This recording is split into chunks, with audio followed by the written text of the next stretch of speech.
Azimio coalition is gearing up and really gearing up and fueling up their energy tank. They are saying that this country will see fire upon fire, problem upon problem, until the President, His Excellency Dr. William Ruto, bows down ceremoniously to their demands. We have seen Mwangi wa Iria particularly vocal and saying that it has reached to the point of cutting the country into two. Watch the following clip by Mwangi wa Iria. Amezunguka Kenya, alikuwa amezuiliwa kukuja Central Kenya. Hata watu wa Central Kenya wote ni wauda, hata wakilala jana ni wauda, hapo wakikosa kusomesha watoto ni wauda. Unakubali hivyo? Wewe ulale njaa kwa sababu wewe ni wauda. Wewe ukose kufundisha mtoto shule kwa sababu ni wauda. Wewe ulipe kodi ya juu kwa sababu ni wauda. Baba akasema atakuja ili tuwe na mazungumzo. Sawa. Kwa sababu yeye amesema na sisi tumemwambia ila ifunguliwe, kama haifunguliwi hii Kenya tutapasua mara mbili. The question is this: what do these kinds of clips and this kind of speeches hold for Kenya? What do you think is going to happen? Someone said that it is not possible to speak from the both sides of your mouth, and another one said that you cannot have two dreams, you cannot chase two things, and two paths can really confuse someone. So you cannot focus on two things simultaneously or many things simultaneously. In one way or the other, you cannot talk and fight at the same time. We can only have words before blows or blows before words. That is how it should be done, and that is how it is done. Seeing that the Azimio coalition saying that they will have strikes, protests, and going side by side with talks only shows that the Azimio team is not committed towards really sorting this kind of political dilemma or political melee. What we have to understand is that to understand more in Azimio protests, we have to understand Raila Odinga as an individual. And Raila Odinga as an individual is a person who has invested a lot of effort towards the capturing of power in this country. So Raila, some philosophers said that if you want something and you work so hard and put a lot of your effort, your willpower and energy into it and end up failing, there is something that is locked within you, and this thing is called bitterness and anger, feelings of revenge. We have to understand that Raila Odinga, like other people, is also a normal human being, and at a base level experiences all the kinds of feelings that everyone also experience. Under the shower, there is nothing different between Raila and Kimani. Everything is the same. So what now Raila wants to achieve right now, looking at his years, already Raila has accumulated a lot of wealth, so wealth is not a problem for him.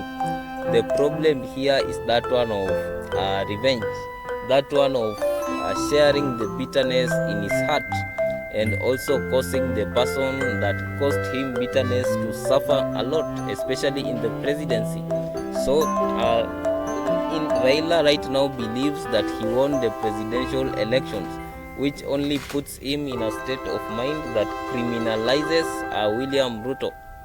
And in this state of mind, he will use all his available political clout to really frustrate the president, and also make sure that the president is suffering.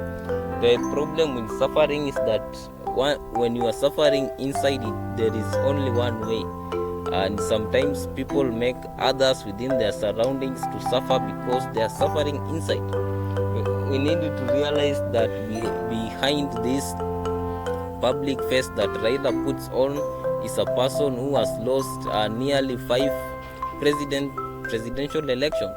and you can imagine the kind of bitterness in his heart, coming from a point of this examining the 2022 elections as something that he had worked on in Uhuru's government, forced himself to have handshake with someone he did not like, and also so this represents a lot of effort, and so this the only way that Raila thinks will serve him is to make the person that has caused him so much pain, as he believes, to suffer the same fate. So in other words, what I'm trying to say, talks may not be the solution to this problem. This is a very political problem and an ego problem. What Raila needs to see right now is someone recognizing his power. That only means that if Ruto suffers continuously under his Azimio protests, in one way or the other, he will have made his own revenge upon the electoral defeat that he suffered in the elections.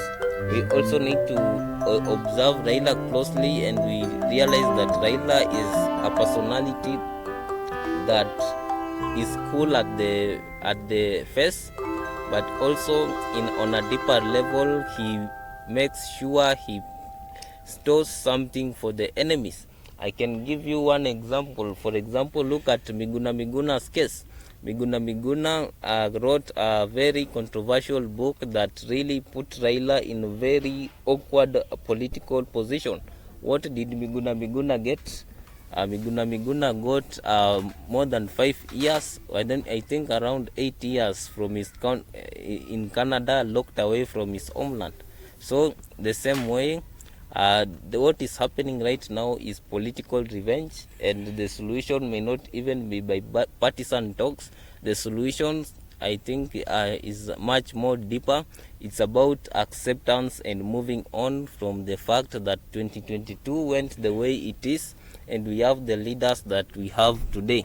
So as we are gearing forward to Azimio protests, what I think should be done and can be done is finding a way to really address the key problem, and the key problem here is Raila is bitter for losing the election, and this is the problem that needs to be addressed.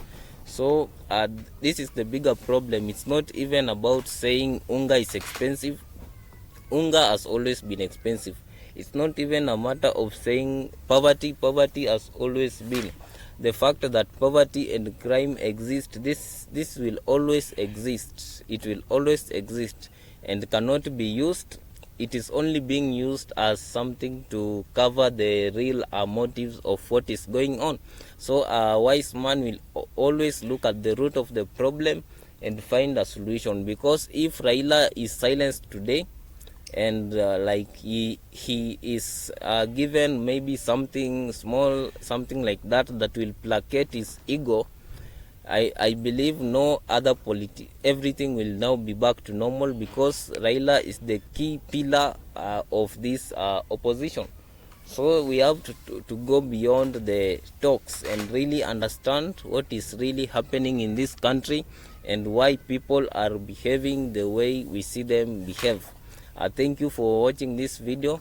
Don't forget to like, share and subscribe to my YouTube channel.